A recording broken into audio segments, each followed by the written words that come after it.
Assalamualaikum warahmatullahi wabarakatuh. Perkenalkan, nama saya Nindya Humaira.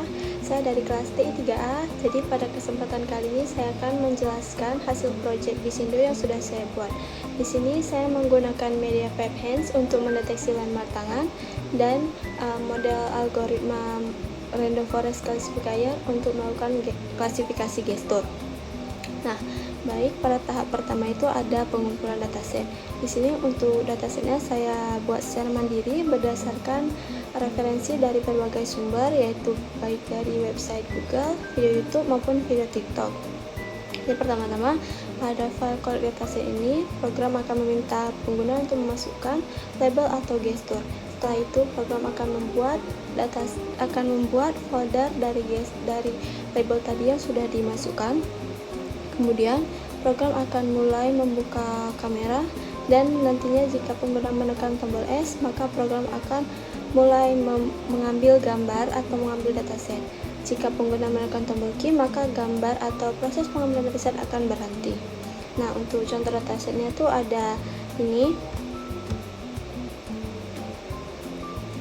Proses selanjutnya adalah extract landmark. Pertama-tama, program akan menginisialisasi media PipeHands yang digunakan untuk mendeteksi tangan pada gambar.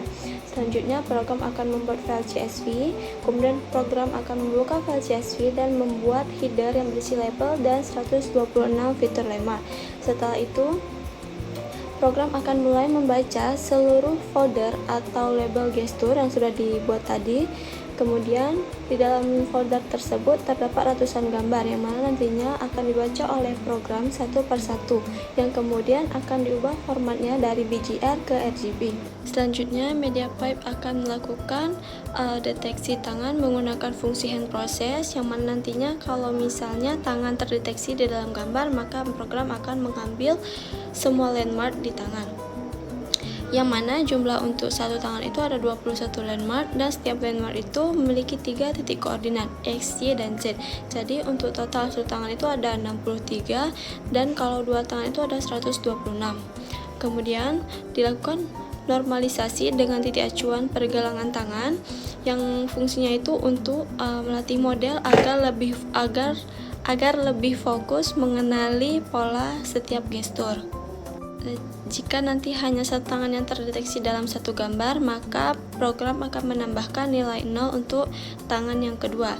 Jadi total seluruh nilai untuk setiap gambar itu berjumlah 126 fitur landmark. Setelah semua fitur lengkap, program akan menyimpan hasilnya ke dalam file CSV tadi yang sudah dibuat. Selanjutnya itu ada proses training model. Pada file train model ini pertama-tama program akan membaca file CSV yang sudah dibuat tadi. Kemudian program akan memisahkan antara fitur dan label. Kemudian program akan membagi data menjadi dua bagian, yaitu pertama 80% untuk data training dan 20% untuk data testing.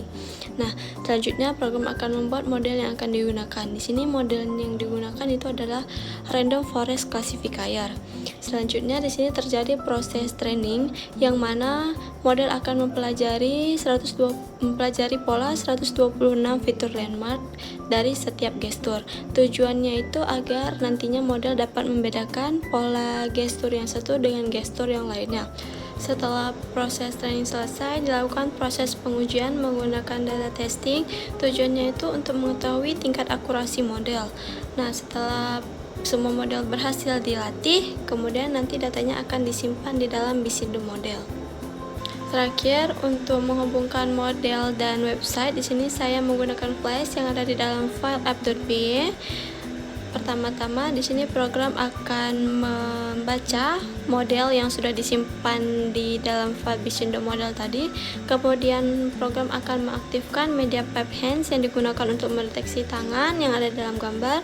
Lalu ketika website dibuka, flash akan menampilkan halaman utama yaitu index.html. Setelah itu, ketika pengguna melakukan gestur di depan kamera, gambar dari webcam akan dikirim oleh website ke app.py ini melalui root predict. Nah, karena gambar yang dikirim dari website tadi masih dalam untuk base 4, maka gambar diubah terlebih dahulu formatnya agar bisa dibaca oleh OpenCV.